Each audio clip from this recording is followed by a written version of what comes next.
네, 이어지는 시간 허반석의 작전 리포트 시간입니다. 증권가 리포트 자세하게 분석해보는 시간이죠. IR 분석에 신 허반석 전문위원과 함께합니다. 안녕하세요.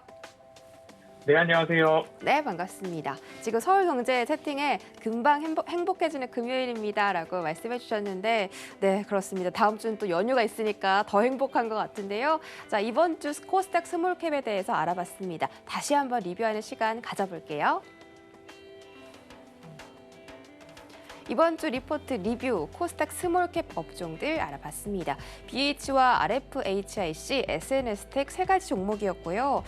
이 중에서는 또 우리 위원님께서 전에 언급을 해주셨던 그런 종목도 있습니다. 그만큼 성장성이 강하고 다시 한번 짚어봐도 좋을 종목이라는 뜻이겠죠. 이 세 가지 종목에 대해서 리뷰 다시 한번 부탁드릴게요. 네, 이번 주는 코스닥 스몰캡 리포트를 월요일 살펴봄으로써 단기간에라기보다는 차라리 하반기를 준비하거나 하반기에 코스닥 종목들 중에서 이런 종목들을 보시는 게 좋겠습니다.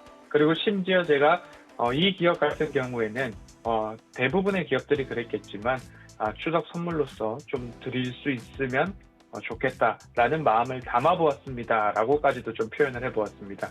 9월 8일자 키움증권 리포트로 코스닥 스몰캡을 좀 살펴보았습니다.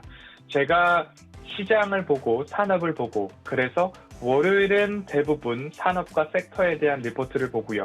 그리고 화요일, 수요일, 목요일 각각 종목에 대한 리포트를 봅니다. 그 이유가 산업과 시장의 방향성이 앞으로 성장하는가 그리고 이곳으로 시장의 흐름들이 이끌어가는가. 예를 들면 위드 코로나라고 한다면 외부 활동이 증가할까 줄어들까 또는 화장품을 사용하는 인구들이 늘어날까 줄어들까. 위드 코로나는 이제 백신 2차 접종까지 완료한 사람들이 결국엔 코로나가 독감처럼 함께 살아가는데 그러면 앞으로 마스크도 벗을 수 있는 날이 오지 않을까.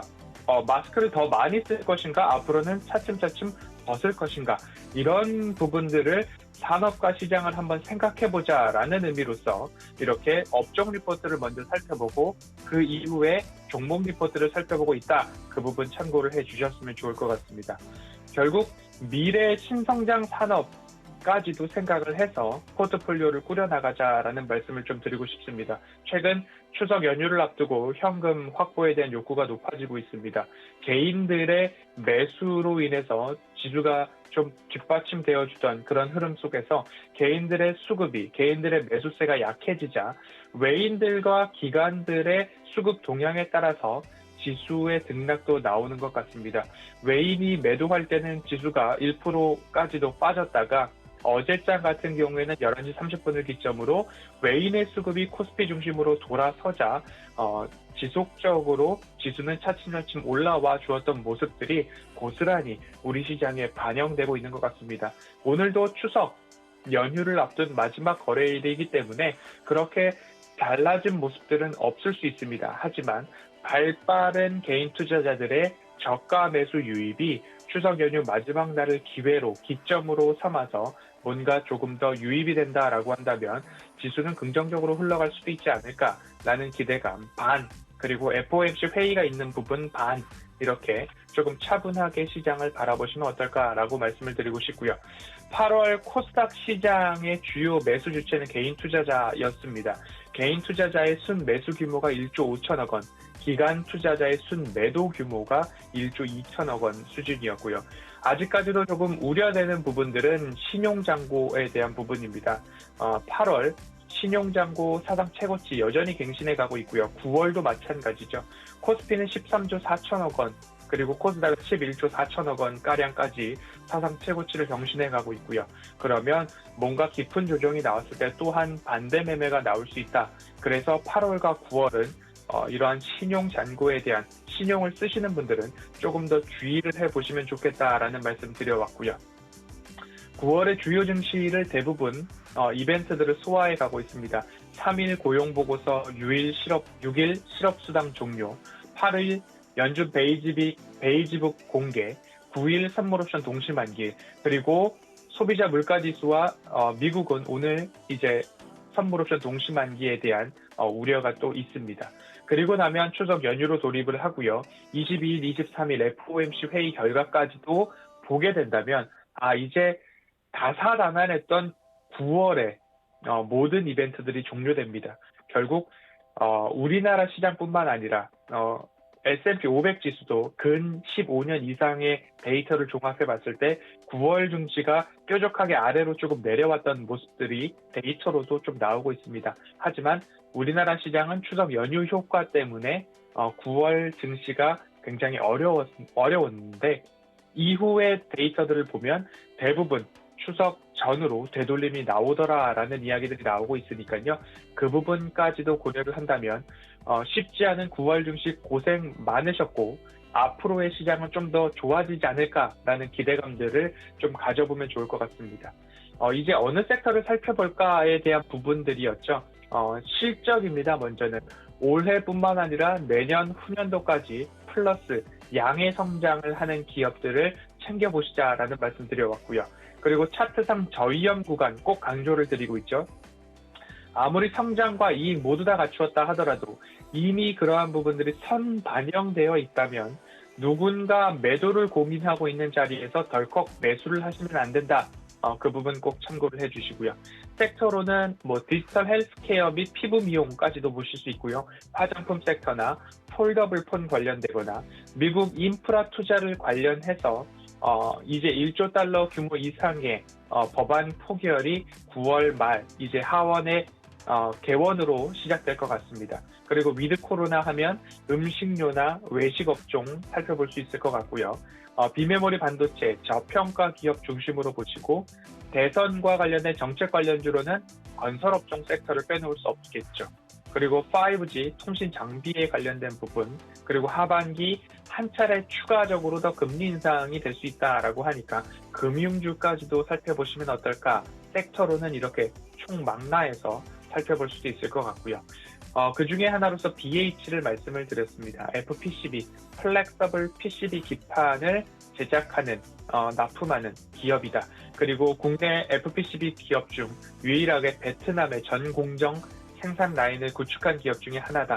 하지만 최근 공개된 아이폰 13이 시장의 기대치를 조금은 못 미치는 모습이었습니다. 우스갯소리로 카메라 위치만 조금 바꾸고 그리고 가격은 동결시켜서 소비자를 좀 우롱하는 것 아니냐라는 이야기까지 나오고 있으나 이제 실사용기가 나오거나 하다 보면 거기에 또 매력을 느낀 아이폰 충성 고객들의 매출이 또 나오지 않을까라는 기대감들이 있습니다. 이 부분들까지 좀 고려를 해보시면 앞으로 이러한 부분들이 매출로서 조금 더 이어진다라고 하면 이미 2분기에 흑자 전환을 할 뻔했다라는 말씀드렸고요. 1분기 적자폭 굉장히 많이 줄였고 3분기까지 이어진다라고 한다면 오히려 앞으로 바닥을 다진 기업들을 보신다면 찾고 계신다면 BH도 충분히 조정을 받고 나면 다시 바닥권역에서 조금 살펴볼 가능성, 관심을 가져야 될 필요성 느끼실 수 있을 것 같습니다. RFHIC 강하게 좀 말씀을 드렸습니다. 국내 유일의 질화 관련 기반 RF 부품들 생산하는 기업이죠. 통신 장비 쪽으로는 트랜지스터 그리고 전력 증폭기 그리고 전력 증폭기 쪽으로 또 방산 관련된 부분들까지도 말씀을 드렸습니다. 무인 항공기나 레이더, 함정 모두 다 좀 적용이 되는 부분입니다. 그래서 통신기지구, 군용 레이더, 반도체 의료 장비까지도 하고 있고 화합물 반도체는 앞으로 친환경 반도체다라는 말씀을 좀 드려왔기 때문에 그 부분에서도 오히려 일부 투자 포인트가 되지 않을까라는 말씀 드려오고 있습니다. RFHIC의 투자 포인트는 5G 통신 장비 그리고 글로벌 방산 기업들과의 협업과 매출 확대, 앞으로 신소재로 불리고 있는 질화 갈륨 반도체와 관련된 부분이죠. 성능은 높아지고 효율도 높아지지만 발열은 줄어들고 소형화로 인해서 전기자동차까지도 이제는 이 친환경 반도체, 전력 반도체 활용에 대한 관심도가 높아지고 있다. 그 부분 참고를 해주시고요. 앞으로 미국향 매출 그리고 주파수 경매 모든 호재들이 조금 남아있는 기업이다 라고 말씀을 드렸습니다. SNS텍입니다. 블랭크 마스크 EUV 장비 도입에 따라서 매출 확대 그리고 국산화 기술만 안정된다면 기술 개발이 완료된다면 국산화 수혜가 있을 기업으로 SNS텍까지 말씀을 좀 드렸습니다. EUV 장비는 삼성전자나 SK 하이닉스 모두 다 도입을 할까 말까 고민하는 것이 아니라 기회가 된다면 그리고 ASML에서 납품만 해준다라고 한다면 끊임없이 도입하고 싶은 장비 중에 하나다라고 기억을 해보시면 좋을 것 같고요. 공장 가동률 여전히 증가하고 있고요. 반기 보고서 기준으로 78%까지 올라와 있는 상황입니다. 이 세 기업의 공통점을 느끼셨는지 모르겠습니다. BH의 차트의 흐름이고요. 그리고 두 번째 종목이었죠. RFHIC의 차트의 모습을 또 추세를 그어보도록 하겠습니다. 그러면 이러한 추세 흐름 속에서 평행한 선을 하나 그어보면 가장 낮은 구간까지 내려왔다. 그리고 세 번째 기업이죠. SNS텍. SNS텍도 마찬가지로 추세선을 그어본다라고 한다면 이러한 추세선, 추세 바닥권역이 아닐까라는 말씀. 첫 번째, 차트상 저위험 구간에 해당하는 기업이다라는 말씀을 드렸고요. 반대로 SNS텍부터 살펴보면요. 매출액과 영업이익이 두 자릿수 꼬박꼬박 후년까지 상승하는 모습들을 보여주고 있고요. 그리고 거꾸로 올라가면 RFHIC도 매출액과 영업이익, 당기순이익 모두 다 혹 세 자리까지 상승하는 모습을 보여주고 있고요. BH도 마찬가지로 매출액 두 자릿수, 영업이익, 당기순이익 모두 다 두 자릿수가 올해뿐만 아니라 내년 후년까지 성장하는 기업입니다. 모멘텀은 뭐냐? 끝으로 말씀드리면 BH는 애플과 관련된 부품 수에 여전히 이어질 수 있을 것 같고 3분기 턴 어라운드부터 6개 분기 연속으로 증가할 수 있는 기대감이 있는 기업입니다. RFHIC는 5G 통신 장비를 캐시카우로서 미래 먹거리, 전력 반도체 부분 잡고 있고요. SNS텍도 삼성이 투자한 단가보다 현재 낮은 구간입니다. EUV 장비는 지속 도입될 것이고 부품 국산화, 기술 개발만 된다면 결국 수혜가 예상된다. 그래서 하반기 코스닥 스몰캡을 보시겠다라고 한다면 차트상 저위험 구간인가, 숫자상 매출액과 영업이익이 증가하는가, 그리고 가시적 미래 먹거리, 모멘텀이 무엇인가 떠오른다면 이 세 기업부터 한번 살펴보시면 어떨까 정리를 해보고요.